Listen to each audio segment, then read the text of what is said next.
देवभूमि उत्तराखंड की खबरें देख रहे हैं आप। मैं हूं आपके साथ प्रगति चतुर्वेदी। खबरों की शुरुआत करेंगे, लेकिन उससे पहले एक नजर इस वक्त की हेडलाइंस पर। विधानसभा बजट सत्र का तीसरा दिन आज सुबह 11 बजे से शुरू हुई सदन की कार्यवाही। दिवाली खाल में हुए लाठीचार्ज को लेकर जताया गया विरोध। रामनगर में एक बार फिर दी कोरोना ने दस्तक। 75 लोगों को हुई कोरोना जांच। 26 लोग पाए गए कोरोना पॉजिटिव। पर्वतीय शिल्पकार कल्याण सभा ने गाजे बाजे के साथ किया विधानसभा कूच। कई मांगों को लेकर किया विधानसभा कूच। बैकलॉग के पदों को भरने की अपील। गैरसैंण में महिलाओं, युवाओं, बुजुर्गों पर हुए लाठीचार्ज का हुआ विरोध। राज्यवर्धन ने किया शहीद चौक पर प्रदर्शन। उत्तराखंड सरकार के खिलाफ जमकर की गई नारेबाजी। चलिए खबरों की शुरुआत करेंगे, जहां उत्तराखंड में गैरसैंण के भराड़ीसैंण में विधानसभा का बजट सत्र जारी है। आपको बता दें कि इस दौरान सदन की कार्यवाही सुबह 11 बजे से शुरू हुई। वहीं बजट सत्र के दौरान दिवाली खाल में हुए लाठीचार्ज को लेकर कांग्रेस प्रदेश अध्यक्ष सहित कांग्रेस विधायक गैरसैंण विधानसभा के बाहर धरने पर बैठ गए। वहीं प्रश्नकाल शुरू होते ही विपक्ष ने सदन की कार्यवाही रोककर आपदा के विषय को नियम 310 में उठाया, जिसको लेकर विपक्ष ने कहा कि आपदा गंभीर विषय है। इसी के साथ विधानसभा अध्यक्ष का इस दौरान कहना रहा कि नियम 310 की सूचना नियम 58 में सुन लेंगे, जिसके बाद विपक्ष के सदस्य शांत हो गए। वहीं विधायक पूरन सिंह ने प्रदेश में संचालित आईटीआई की जानकारी मांगी और कौशल विकास मंत्री डॉक्टर हरक सिंह रावत ने सरकार की तरफ से जानकारी दी। वहीं संसदीय कार्य मंत्री के तौर पर मदन कौशिक ने बताया कि उत्तराखंड की दर अन्य राज्य की तुलना में कम है। वहीं प्रश्नकाल खत्म होने के बाद आपदा पर नियम 58 में चर्चा हुई, जिसको विपक्ष ने उठाया था, जिसके बाद नियम 310 में अध्यक्ष ने इस नियम 58 में स्वीकार किया था, जिसके बाद विपक्षी विधायक हरीश धामी, करण मेहरा ने आपदा को लेकर सरकार से कई सवाल भी पूछे।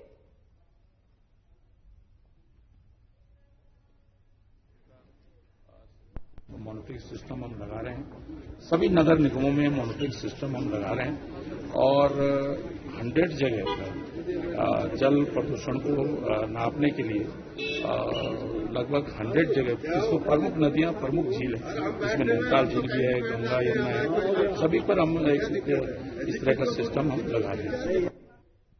और इसी खबर पर ज्यादा जानकारी के लिए भराड़ीसैंण से हमारे ब्यूरो चीफ कमल शर्मा जी हमारे साथ जुड़ गए हैं। कमल जी, विधानसभा सत्र चल रहा है, तीसरा दिन है आज। सदन की कार्रवाई 11 बजे शुरू हुई। वहीं लाठी चार्ज को लेकर के कांग्रेस प्रदेश अध्यक्ष धरने पर बैठे हैं। जी प्रगति, अगर कहें तो लगातार आज ये तीसरा दिन है बजट सत्र का। कल 4 बजे लगभग बजट आएगा, कल बजट पेश होना है और जिससे लोगों को काफी उम्मीदें भी है। वहीं जो परसों लाठीचार्ज हुआ था, यहाँ पर जो नन प्रकार के लोगों को जो धरना दे रहे थे काफी टाइम से सड़क के मांग को लेकर, उसको लेकर पता कहें तो जब लाठीचार्ज हुआ उसके लेकर भले सीएम ने मजिस्ट्रेट जांच के आदेश दिए हैं, लेकिन विपक्ष बिल्कुल संतुष्ट नहीं है। विपक्ष लगातार, चाहे आम आदमी पार्टी हो, चाहे कांग्रेस पार्टी हो, जितनी भी है, विपक्ष लगातार कहीं न कहीं इसकी आवाज उठा रहा है। आम आदमी पार्टी सड़कों पर उठा रही है, वहीं अब सत्र शुरू हो गया है तो कांग्रेस भी सत्र में कहीं इस कमी को पीछे नहीं छोड़ रही है। लगातार उन्होंने जैसे सत्र स्टार्ट हुआ आज का दिन, वैसे ही उन्होंने उस लाठीचार्ज को लेकर हंगामा शुरू कर दिया।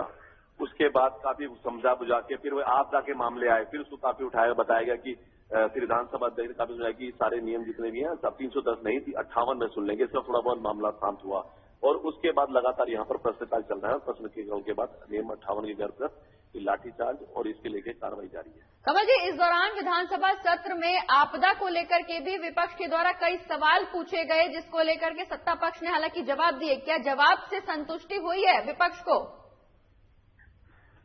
बिल्कुल सही बात है प्रगति, क्योंकि अब अभी आप देख रहे होंगे 7 फरवरी को जो आपदा आई थी, इसको लेकर भी विपक्ष लगातार मुखर हो रखा है। तो वहीं अब जब प्रश्नकाल में भी यहाँ जब मैं बता रहा हूँ कि तीसरा दिन आज बजट सत्र का, यहाँ पर तो लगातार कई सवाल पूछे गए, लेकिन सरकार ने अपनी तरफ से जवाब देने का प्रयास किया, लेकिन सरकार बिल्कुल संतुष्ट नहीं। उन्होंने चर्चा की मांग की है, लगातार वो इस मुद्दे पर चर्चा की मांग कर रहे हैं, क्योंकि पहले 310 में गई थी, फिर विधानसभा अध्यक्ष ने बोला 310 में नहीं हो सकती, पर इसके प्रश्नकाल चलने था। इसके बाद शून्यकाल में नियम 58 के अंतर्गत या कहीं न कहीं आपकी चर्चा करा ली जाएगी जिसको लगे। लेकिन विपक्ष कहीं भी सरकार की कोई नाकामी होती है उसको बिल्कुल भी उसके पीछे कसर करने छोड़ रहा है और लगातार पूरी नाकामियों को लगातार सदन में तीसरे दिन उठा रहा है। जी कमल जी, इस दौरान विपक्ष लगातार सदन की कार्रवाई स्थगित करने की कोशिश कर रहे हैं, क्योंकि इस दौरान कांग्रेस के प्रदेश अध्यक्ष भी लाठीचार्ज को लेकर के धरने पर बैठे हैं, जिससे सदन की कार्रवाई लगातार प्रभावित हो रही है। इससे जनता के मुद्दे जो हैं वो सदन में कैसे उठ पाएंगे, कैसे जनता की समस्याओं का निजात मिल पाएगा?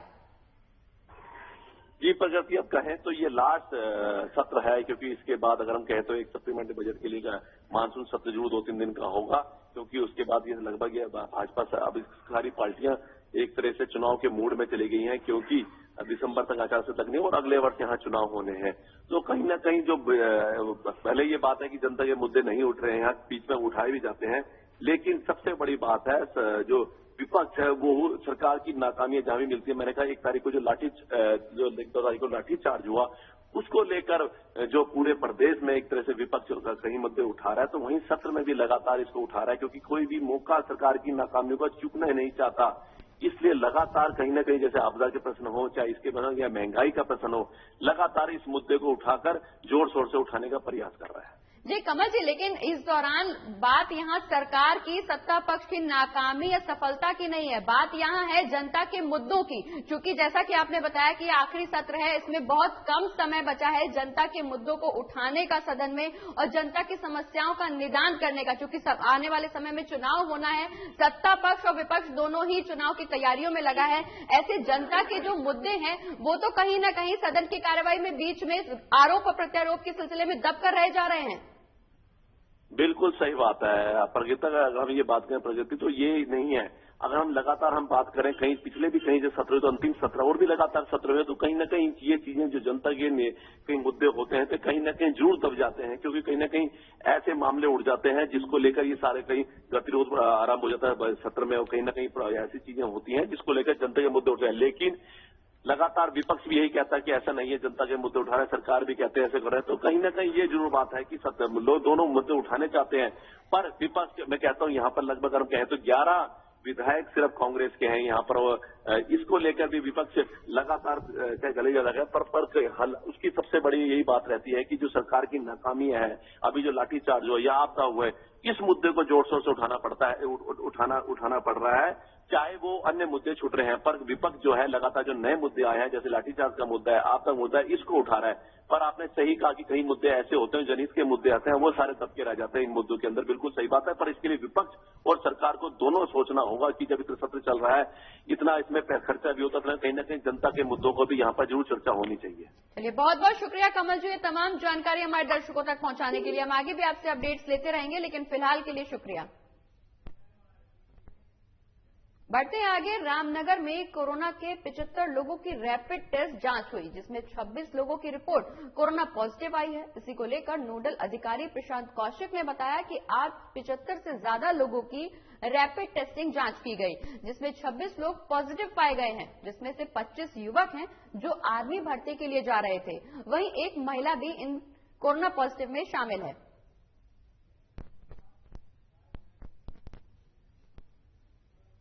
करीब 26 लोग पॉजिटिव हैं, जिसमें एक महिला है, और मुख्यतः जो आर्मी में भर्ती जाने के लिए थे उनके टेस्ट किए गए थे, उनमें ही ये 25 लोग पॉजिटिव आए हैं और एक महिला पॉजिटिव आई है।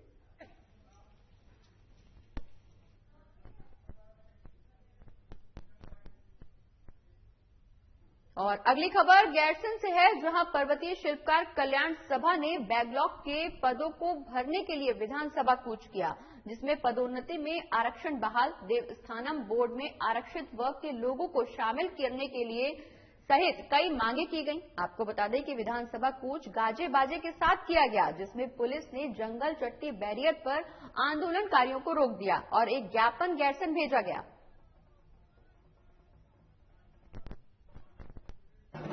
आज हम जो है पूरे उत्तराखंड के अनुसूचित जाति, जनजाति, पिछड़ी जाति के लोग जो है उनकी जो संवैधानिक मांगे हैं, उन मांगों पर जो है अमल न होने के, उनके प्रति उदासीनता का और भेदभाव का जो है इस प्रकार से रवैया अपनाने के कारण जो है आज जो है सारे अनुसूचित जाति, जनजाति, पिछड़ी जाति के लोग सड़कों पर उतरे हैं और हमारा एक बहुत बड़ी रैली के रूप में जो है हम लोग यहाँ भराड़ीसैंण में आए हुए हैं।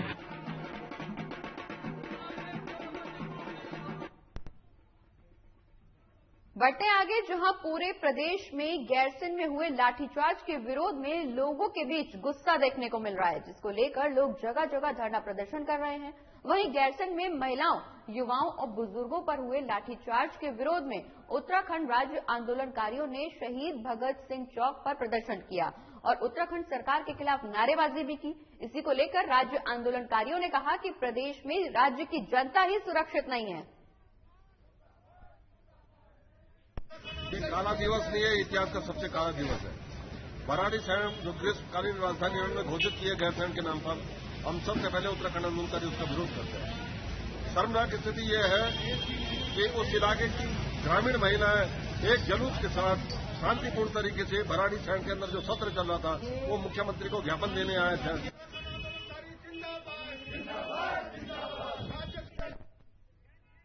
वहीं गैरसैंण में सड़क चौड़ीकरण की मांग को लेकर प्रदर्शन पर पुलिस ने लाठीचार्ज किया, जिस पर आम आदमी पार्टी ने अपनी कड़ी प्रतिक्रिया जाहिर की है और सरकार का पुतला फूंककर नारेबाजी की है।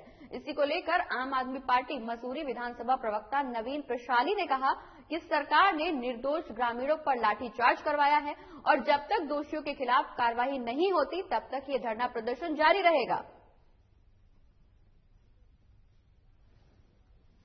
तो आपको बता दें कि गैरसैंण में सड़क चौड़ीकरण की मांग को लेकर हुए प्रदर्शन पर पुलिस ने लाठीचार्ज किया है।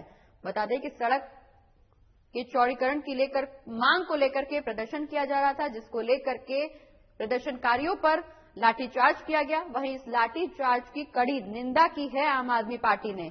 आपको बता दें कि इस दौरान सरकार का पुतला भी फूंका गया, वहीं सरकार के खिलाफ नारेबाजी भी की गई। और अब बात सितारगंज की करेंगे, जहां नगर पालिका बोर्ड के सदस्यों की 1 मार्च को समीक्षा बैठक हुई थी, जिसमें नगर पालिका अध्यक्ष हरीश दुबे ने बताया था कि पालिका बोर्ड सदस्यों और ठेकेदार ने पालिका अवर अभियंता राविंद्र सिंह से वार्डों में जानकारी मांगी थी, लेकिन जानकारी नहीं देने पर बोर्ड सदस्यों पर SC/ST एक्ट के तहत फंसाने की धमकी दी गई, जिसको लेकर आज नगर पालिका अध्यक्ष हरीश दुबे और सभासदों ने जिलाधिकारी उधम सिंह नगर से मिलकर अवर अभियंता के तबादले की मांग की है।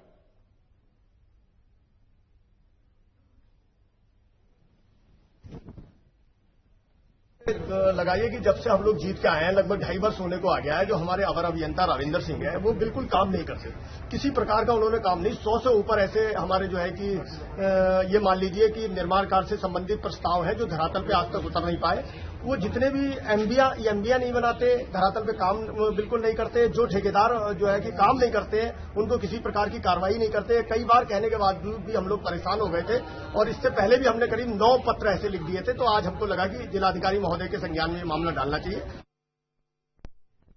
अगली खबर मंगलौर से है, जहां अपर उप जिलाधिकारी पूरण सिंह राणा ने कुड़की गांव का निरीक्षण किया। जानकारी के मुताबिक ग्रामीण कई समस्याओं से जूझ रहे थे और बार बार शिकायत कर रहे थे, जिसके आधार पर अपर उप जिलाधिकारी ने निरीक्षण किया और लोगों की समस्या से वो रूबरू हुए। वहीं मामले में ग्रामीणों ने कहा कि जल भराव की समस्या से वो परेशान थे, जिससे उनको आवाजाही में भी काफी परेशानियों का सामना करना पड़ता था। कई बार शिकायत की गई लेकिन कोई हल नहीं निकला, जिसके बाद आज अपर उप जिलाधिकारी ने अधिकारियों को निर्देश दिए और गांव में पानी की निकासी की बात कही। नहीं, देखिए, ये प्रकरण कल संज्ञान में आया था मीडिया के माध्यम से भी और कुछ गांव के लोगों द्वारा कल तहसील में आके समस्या को रखा गया था। तो उसी क्रम में आज विजिट किया गया है और बाकी पूरे गांव में सफाई का एक ड्रेनेज का प्रॉपर व्यवस्था है, लेकिन एक जो बीच में जो गली है उसमें कुछ जगह पे पानी कलेक्ट हो रहा है, जिससे कि 10-15 परिवारों को प्रॉब्लम हो रही है।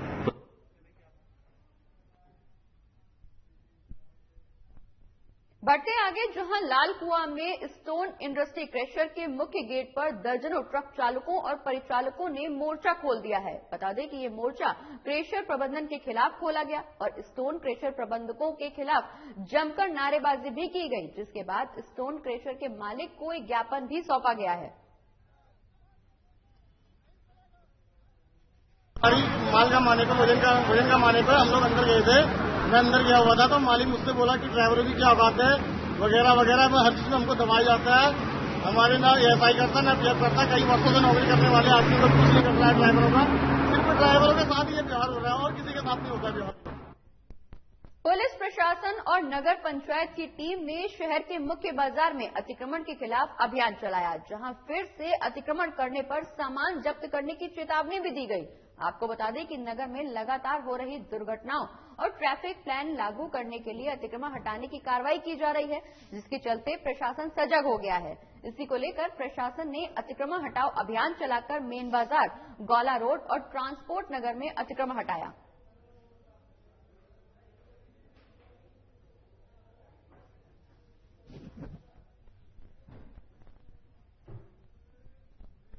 जो व्यापारी हैं उन्होंने अपनी और घटनाएं कई घटी हुई हैं, तो काफी हद तक जो इन लोगों ने रोड भी कवर कर रखी है। आज मुझे पूरे दिन में मीटिंग लेके अनाउंस कराया गया, उसके बाद सारे हमने जितने भी लोगों के प्रोजेक्ट में चलान किए हैं और जो अतिक्रमण था वो हटाया।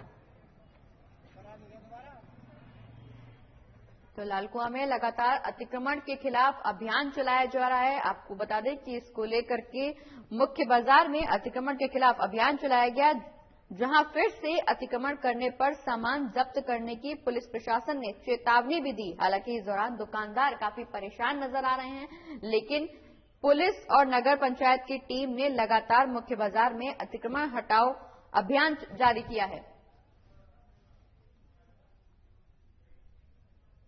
और इसी खबर पर ज्यादा जानकारी के लिए हमारे संवाददाता उमेश राणा हमारे साथ जुड़ गए हैं। उमेश, अतिक्रमण हटाओ अभियान चलाया जा रहा है, जिसको लेकर के दुकानों में अफरा तफरी, दुकानदारों के बीच हड़कंप मचा हुआ है, लेकिन पुलिस ने इस दौरान, पुलिस प्रशासन ने साफ तौर पर ये चेतावनी दी है कि अगर दोबारा से अतिक्रमण लगाया गया तो उनका सामान जब्त कर लिया जाएगा। हाँ प्रगति, स्थिति यह है कि प्रशासन ने और पुलिस ने मिलकर शहर की सड़कों को साफ करने का बीड़ा उठा लिया है। वजह यह है कि पिछले 5-6 दिनों में यहाँ लगभग आधा दर्जन लोगों की मौत हो चुकी है एक्सीडेंटों में। 200 कोतवाली सामने ही हुआ है।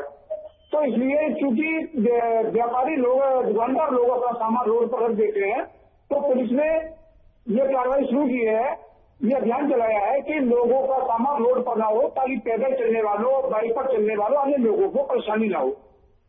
जी बिल्कुल उमेश, इस दौरान इस अभियान के चलते कई दुकानें भी खाली करवाई गई हैं, जिसके चलते व्यापारी और दुकानदारों के बीच गुस्सा भी है, उनके ऊपर आर्थिक संकट भी मंडरा है। इसको लेकर के प्रशासन क्या कुछ कर रहा है? प्रशासन ने जो रेहड़ी या ठेले वाले मुख्य मार्ग पर किनारे खड़े हो जाते हैं, उनके लिए कहीं अलग व्यवस्था करने की बात की है, क्योंकि व्यापार मंडल का भी इसमें सहयोग मिल रहा है, इसलिए कोई बहुत बड़ा विरोध देखने को नहीं मिल रहा। हाँ, कुछ लोगों को परेशानी हो रही है, लेकिन जब प्रशासन का, नगर पंचायत का ये कहना है कि उन लोगों के लिए कहीं ना कहीं व्यवस्था कर दी जाएगी, तो उससे लोग संतुष्ट हैं। कोई बहुत ज्यादा परेशानी पैदा नहीं हो रही है, क्योंकि आम आदमी की जान ज्यादा कीमती है, इसलिए ये अभियान चलाया जा रहा है। जी बिल्कुल उमेश, आम आदमी को, जनहित को ध्यान में रखते हुए ये फैसला लिया गया है, जिसको लेकर के जगह जगह पर अतिक्रमण हटाया जा रहा है। इस दौरान कहां कहां अतिक्रमण मुख्य रूप से हटाया गया है? हाँ प्रगति, मुख्य मार्ग पर, बरेली नैनीताल रोड पर मुख्य मार्ग पर, और गोला रोड जाने वाले रोड पर, और कहीं कहीं गलियों में भी ये अतिक्रमण हटाया गया है। दुकानदारों से अपील की गई है कि कृपया इसको हटा दें। इस दौरान लगभग 2 दर्जन से अधिक चालान किए गए हैं। चलिए, बहुत बहुत शुक्रिया उमेश, ये तमाम जानकारी हमारे दर्शकों तक पहुंचाने के लिए। हम आगे भी आपसे अपडेट्स लेते रहेंगे, लेकिन फिलहाल के लिए शुक्रिया। बढ़ते हैं आगे और अब बात मसूरी की करेंगे, जहां टैक्सी मैक्सी महासंघ टोल प्लाजा पर टैक्सियों से जबरदस्ती टोल वसूला जा रहा है, जिसको लेकर महासंघ ने आंदोलन की चेतावनी दी है। इसी को लेकर महासंघ के अध्यक्ष सुंदर पवार ने बताया कि उत्तराखंड के हर जिले में टैक्सियों से लिए जाने वाले टोल पर 50% की रियायत दी जाती है, लेकिन डोईवाला टोल प्लाजा पर टैक्सियों से ज्यादा टोल वसूला जा रहा है, जिसको लेकर उन्होंने मुख्यमंत्री से शिकायत भी की और अधिकारियों से भी इस संबंध में बात की गई, लेकिन अभी तक इस पूरे मामले का कोई समाधान नहीं निकला है। इसी को लेकर टैक्सी मैक्सी महासंघ ने कहा कि जब तक मांगे पूरी नहीं हो जाती तब तक आंदोलन जारी रहेगा।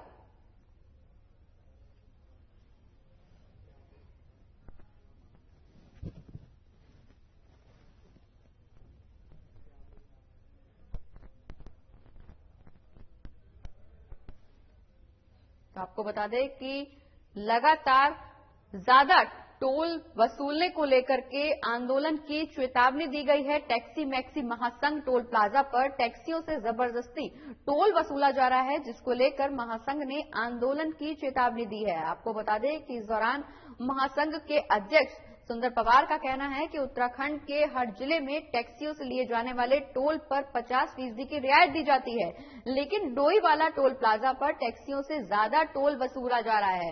इस बारे में कई बार अधिकारियों से शिकायत की जा चुकी है, लेकिन पूरे मामले पर कोई समाधान नहीं निकला है, जिसको लेकर के उनका कहना है कि अगर हमारी मांगे पूरी नहीं होती हैं तो आगे आंदोलन जारी रहेगा।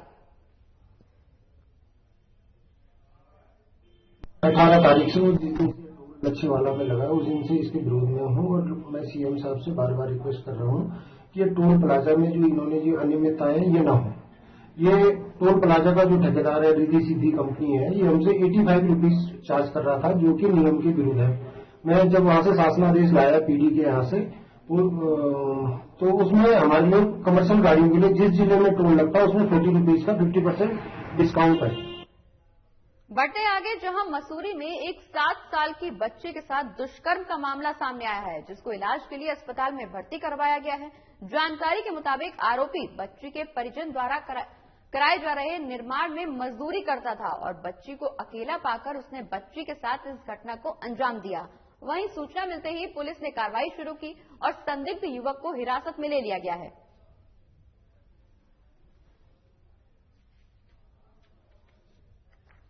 तो राज्य में आपराधिक घटनाएं थमने का नाम नहीं ले रही। वहीं ताजा मामला मसूरी से सामने आया है, जहां एक 7 साल की बच्ची को आरोपी ने अपनी हवस का शिकार बनाया है। आपको बता दें कि आरोपी के परिजनों द्वारा निर्माण कार्य कराया जा रहा था। वहीं ये माफ कीजिएगा, पीड़ित के परिजनों के द्वारा ये निर्माण कार्य कराया जा रहा था, जिसमें आरोपी युवक मजदूरी करता था। वहीं बच्ची को अकेला पाकर उसने बच्ची को अपनी हवस का शिकार बनाया। हालांकि पुलिस इस पूरे मामले पर जांच कर रही है। तो ये जो कल ये घटना हुई दुष्कर्म घटना क्या है, इसकी विस्तार से जानकारी बताइए। ये कल देर शाम को सूचना आई थी कि एक नाबालिग बच्चे के साथ 7-8 साल के बच्चे है, नेपाली मूल की, इसके साथ जो है किसी ने दुराचार कर लिया है और उसमें जो है इस संबंध में हमारे द्वारा जो है एक संदिग्ध की जो है कल रात को ही जो है हमारे द्वारा हिरासत में लिया गया था पूछताछ के लिए।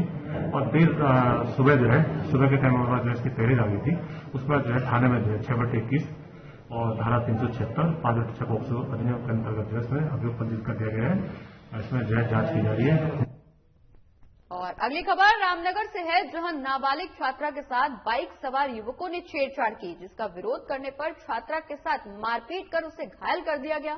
वहीं मामले में पीड़ित छात्रा के पिता ने पुलिस को लिखित शिकायत दी और मंचलों के खिलाफ कार्रवाई करने की मांग की।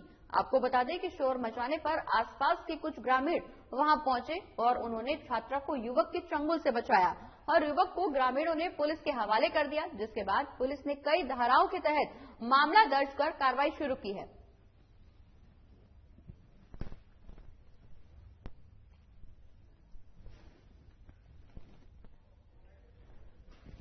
तो आपको बता दें कि ताजा मामला रामनगर का है, जहां नाबालिग छात्रा के साथ कुछ मंचलों ने छेड़छाड़ की।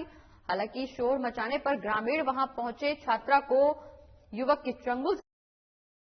राज्य में ऐसी घटनाएं एक के बाद एक सामने आ रही हैं, जिसको लेकर के पुलिस प्रशासन का खौफ अब अपराधियों में खत्म होता हुआ दिखाई दे रहा है। रामनगर का ये पूरा मामला, जहां नाबालिग छात्रा के साथ बाइक सवार कुछ युवकों ने छेड़छाड़ की, जिसका विरोध करने पर छात्रा के साथ मारपीट भी की गई।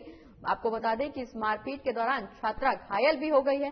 वहीं मामले में पीड़ित छात्रा के पिता ने पुलिस को लिखित में शिकायत दी है।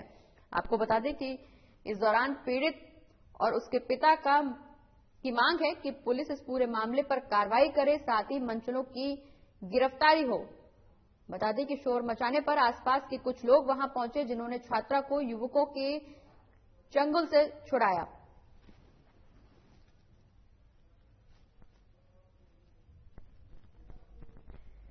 तो छात्रा के साथ मंचले ने छेड़छाड़ की है। आपको बता दें कि इस दौरान छात्रा को मारपीट भी की गई छात्रा के साथ। वहीं इस मारपीट में छात्रा घायल भी हो गई, जिसके बाद पीड़ित और उसके पिता ने पूरे मामले की शिकायत थाने में दर्ज करवाई है। हालांकि लगातार ऐसी घटनाएं सामने आने से पुलिस की कार्यशैली पर सवाल खड़े होते हुए नजर आ रहे हैं। मामला क्या है कि छेड़छाड़ का मामला है। एक 11th क्लास की लड़की किसान इंटर कॉलेज में पढ़ती है, हमारे भाई है, इनकी लड़की है, और वो स्कूल में बच्चे के साथ आपस में बच्चा बदतमीजी कर रहा था उसके साथ, तो उसने आगे अपनी टीचर को कंप्लेंट करी, तो टीचर ने कह दिया, सुलझा दिया मामला कि भाई ना तुम बात करोगे ना तुम बात करोगे आपस में। मामला आया है पीड़िता के पिताजी के द्वारा लड़की लेकिन के साथ जो है छेड़ा करने की मारपीट की गई। समझ में सही आई है, किया जा रहा है तथा जो भी उसमें। और इसी के साथ इस बुलेटिन में फिलहाल इतना ही। आप देखते रहिए देवभूमि उत्तराखंड की खबरें। नमस्कार।